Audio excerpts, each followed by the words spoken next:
dels teus articles dius que l'esport no educa per si sol, no? Que eduquen les persones i el context. Però quan parles de context, especifica a què et refereixes en concret.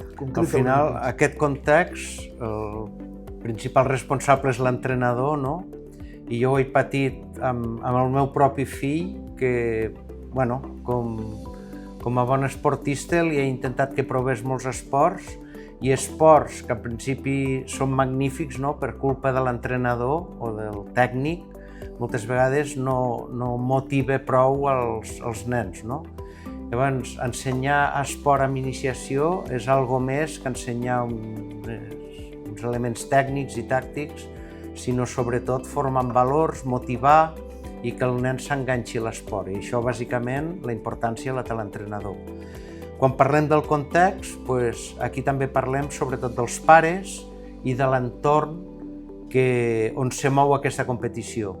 I això hi ha esports que ho preveuen bastant, inclús a nivell de federació o dels consells esportius, que impliquen una competició bastant lúdica, i hi ha esports que des de ben petitets està molt enfocat al rendiment i amb la qual el nen moltes vegades rep una pressió a la que no està preparat encara. I aquí també podríem parlar en aquest context dels pares, no? Els pares tenen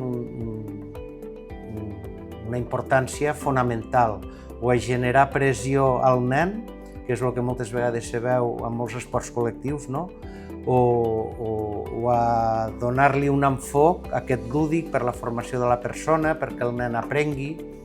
Llavors, la pregunta sempre que tornem d'un partit o d'una competició hauria de ser no si has guanyat o has perdut, sinó tu has passat bé, què has fet, com ha anat, més que enfocar-ho tot amb el guanyar o perdre, perquè tots els grans esportistes que guanyen molt sempre et diran que han après a guanyar a partir també de perdre. No hi ha ningú, ni el Michael Jordan, que no et digui que ha perdut molts partits, que s'ha tingut de tirar l'última pilota de partit i l'ha fallat, després amb el record que quede, la final que la va fer, no? Però abans d'això hi ha hagut un aprenentatge de molts anys. O sigui, seria una mica crear un clima positiu, no? Exacte. Sobretot en els equips de formació, no? Sí. Com es pot crear aquest clima positiu? Bueno, aquí, per una part, el tècnic té una part molt important i tots sabem que moltes vegades els tècnics en base és gent moltes vegades amb una preparació mínima, gent jugadora que s'anima a portar un equipet, amb poca experiència. I aleshores dius, bueno, potser això no ho podem canviar si aquí reivindico la figura del director esportiu, que és el que ha d'enfocar aquest context perquè sigui positiu pels nens i a part fer el guiatge i l'acompanyament dels tècnics que estan aprenent, perquè al final tots estem aprenent. Parles també de repartir minuts, no? Creus que hauria de ser una norma per a tots els entrenadors o també hem de distingir les edats, no? No és el mateix els més petits, que ja quan estan en un procés de formació molt més elevat, no? I estan ja a punt d'arribar a la categoria sènior o Sí, evidentment la categoria marca els objectius i amb iniciació el que està clar és que han de ser objectius formatius per damunt de tot el que més.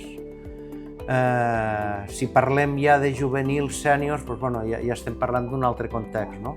Però amb iniciació això és bàsic. L'altre dia llegia unes estadístiques que moltes vegades quan tenim un fill que destaca una mica ja pensem que si jugarà al Barça o en un equip d'aquests, no? I al final, no només els que arriben aquí, sinó els que arriben, perquè a vegades arribar a la base s'hi pot arribar, però d'aquests que arribin a la primera divisió o a ser internacionals, l'estadística és un 0,0010 o alguna cosa així. M'invento les dades, però és mínima.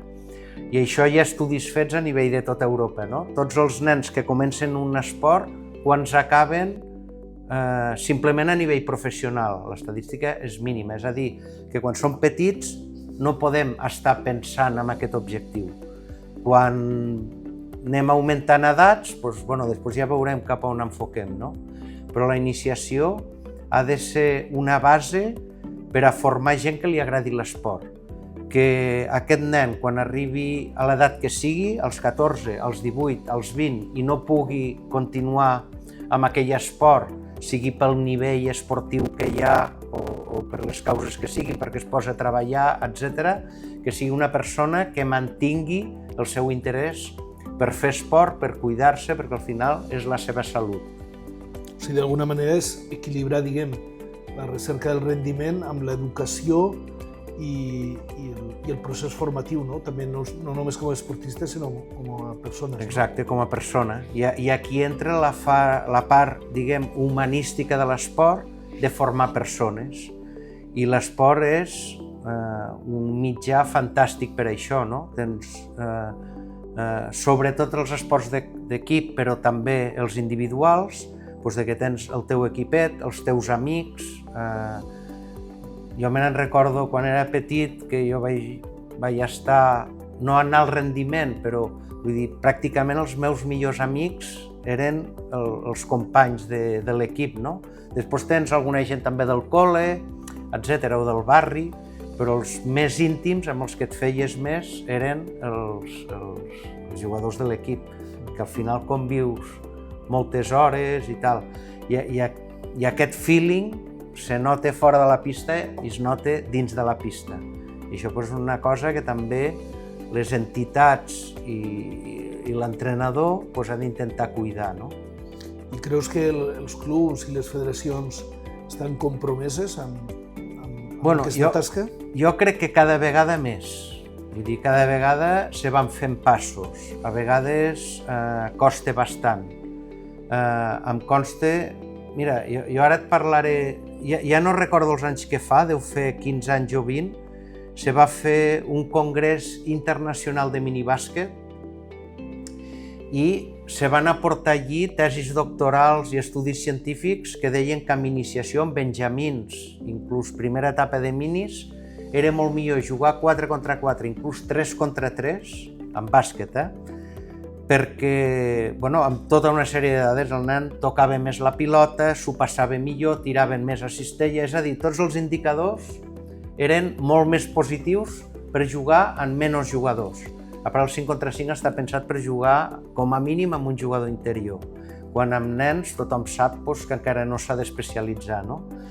I me'n recordo amb un entrenador de la selecció discutint aquest fet. Contra tots aquests arguments, la mentalitat era el bàsquet, si no és 5 contra 5, no és bàsquet. Moltes vegades aquesta és la mentalitat. Per sort, tot això ha anat canviant i precisament el bàsquet des de sempre ha estat bastant pioner amb el concepte de minibàsquet, que després han seguit quasi tots els esports. Ja als anys 40, per cert, la idea va ser d'un espanyol, i després, per exemple, ara ja no es parla de partits i tal, sinó que es fan trobades en música, és a dir, en un context molt més lúdic.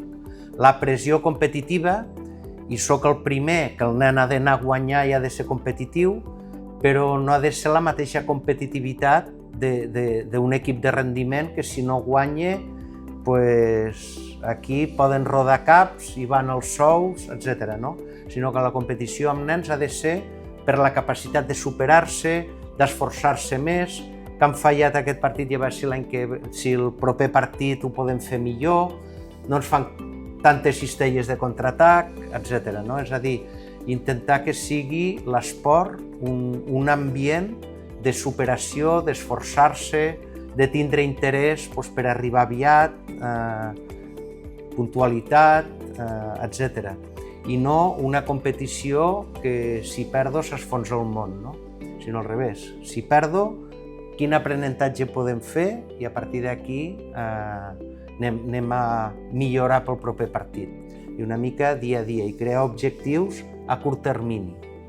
És una línia molt fina, no? Educar la competitivitat i no caure en l'obsessió o en la pressió de tenir que guanyar, doncs... Sí, però el llenguatge verbal fa molt. si un entrenador al partit, quan piten una falta que considerem injusta i tal, xuto l'aigua, insulto a no sé què, insulto a l'àrbit i m'expulsen. Tot això és el missatge que estem donant als nens. Llavors, que un entrenador tingui autocontrol, sàpigui comportar-se, amb educació amb tothom. Hem de pensar que l'àrbit probablement també està aprenent. En competicions d'iniciació no tenim àrbits de primera divisió, tots estem aprenent, llavors han de ser comprensius.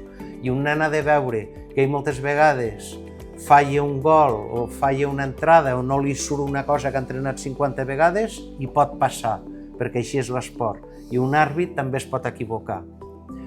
I seria bo que tots els nens passin per una experiència d'arbitratge, no? Perquè a vegades veus les coses i quan vas a pitar no et surt l'aire i dius ara què faig? Llavors és una molt bona experiència que jo també recomano. Parlem, si et sembla, dels entrenadors, no? Que a la fi són els formadors, els que estan o com a mínim els que tenen la responsabilitat. Correcte. Si poguessis dissenyar la formació ideal d'aquests entrenadors, d'aquests monitors, d'aquests formadors, quines qualitats humanes i pedagògiques creus que no hi poden faltar, que haurien de ser? Aquesta és una pregunta molt difícil, perquè sobretot amb iniciació, un tècnic d'iniciació que normalment no es guanyarà la vida amb això, seria molt bonic posar moltes hores i tal, i fer uns tests psicològics, i que potser seria l'ideal, no? Però això és completament utòpic. I aleshores, les formacions actualment no és que estiguin malament, però estan molt enfocades exclusivament als aspectes tècnics i tàctics de l'esport. I aquesta part més humanística de valors, moltes vegades se dona com molt de passada, no? I hauríem de ser una cosa d'insistir perquè és fonamental pel futur a llarg termini de l'evolució d'aquest esport.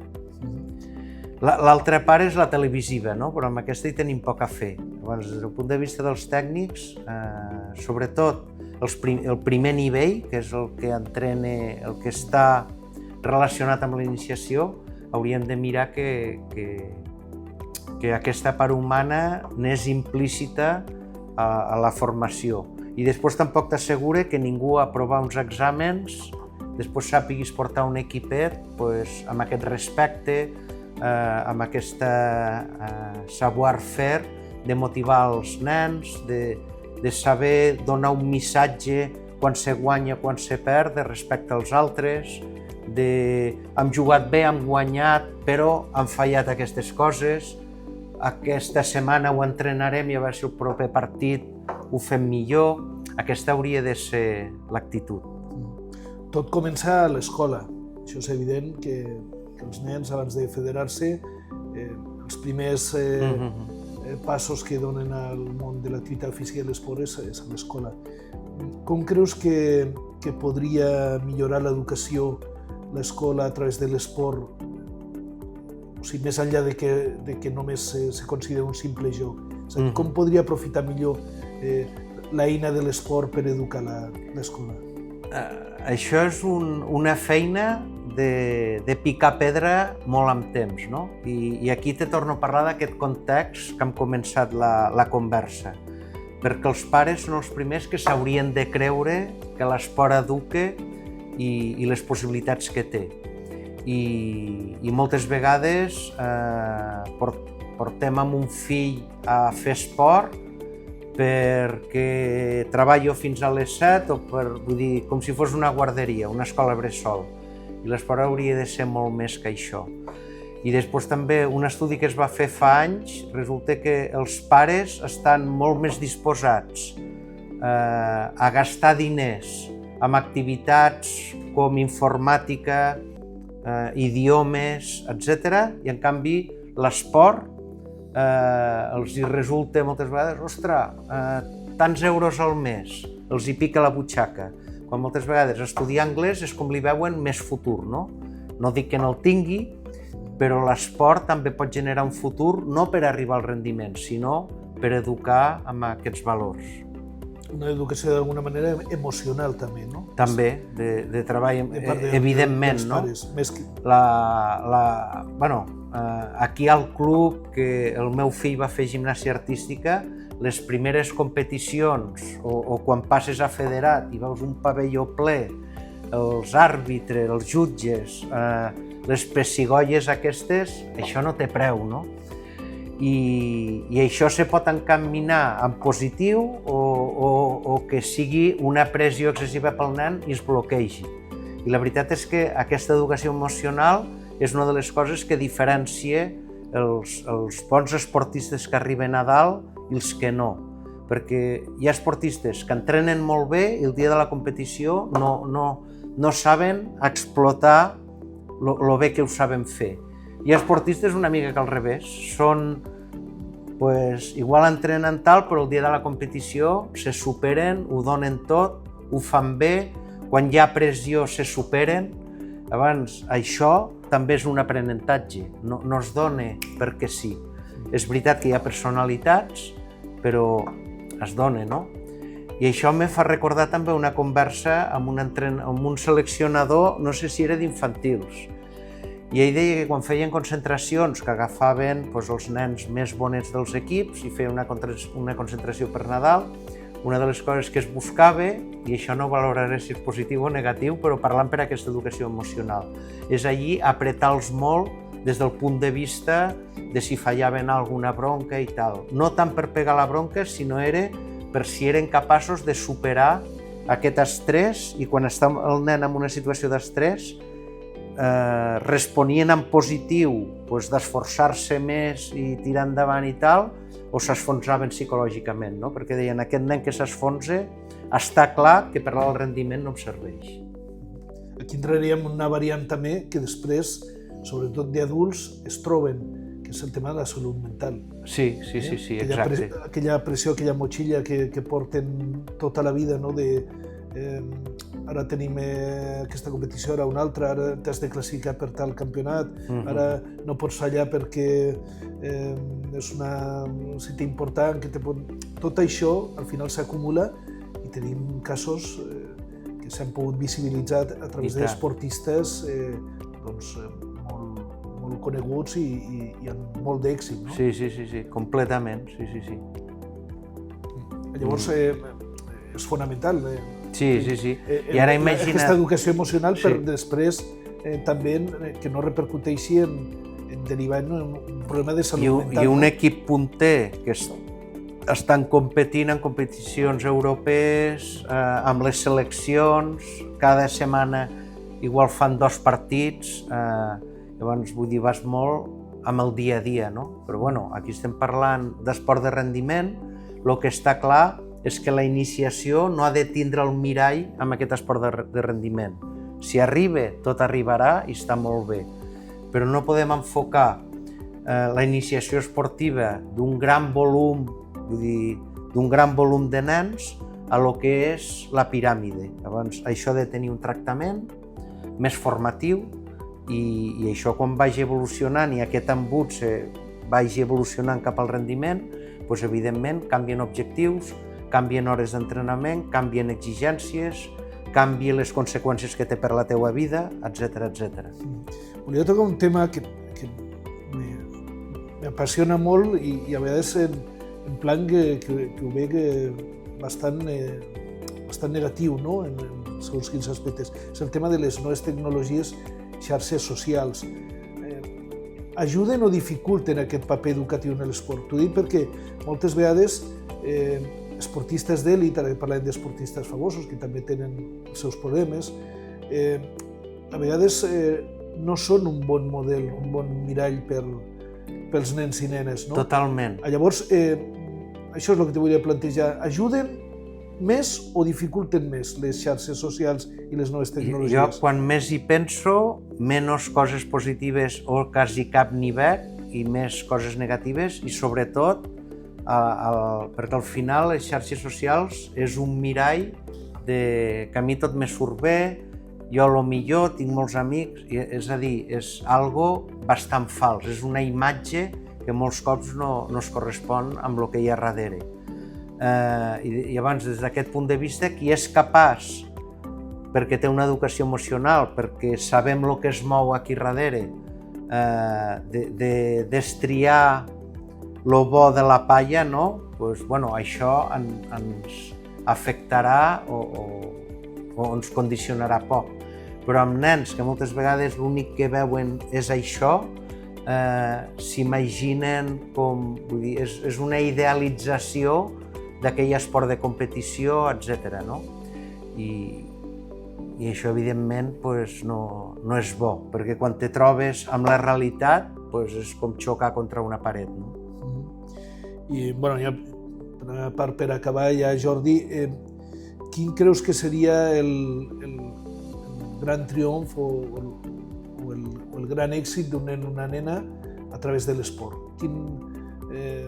Quin seria el gran èxit, al marge de les medalles, dels premis? Quin seria el gran èxit? Bueno, el gran èxit és que un nen provi diferents esports perquè tu pots ser bo, un conill és molt bo corrent i és molt dolent pujant pels arbres. Abans hi ha 50.000 esports, uns que necessiten més força, els altres més velocitat, els altres més concentració, etc. Abans, provar esports per veure quin t'acaba agradant més, que jo crec que l'ideal seria en algun esport poder arribar a un nivell mínim de federat que ja te'l prenguis en sèrio i que quan hagis... I abans hi ha dues possibilitats, no? Que realment siguis molt bo amb allò i puguis seguir un itinerari cap a un esport més de rendiment, tenint en compte que guanyar-se la vida amb això no és tan fàcil, i aquests que no poden arribar, que són la majoria, que són el 99%, que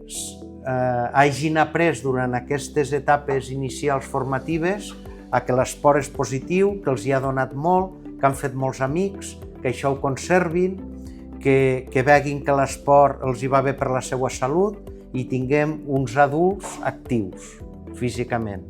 En tot cas, no sé, si em permet, seria el resum que l'esport formi part de les seves vides? Exacte, així mateix. I està bé com a espectador, però sobretot el que està bé és com a esportista, com la pràctica per un mateix.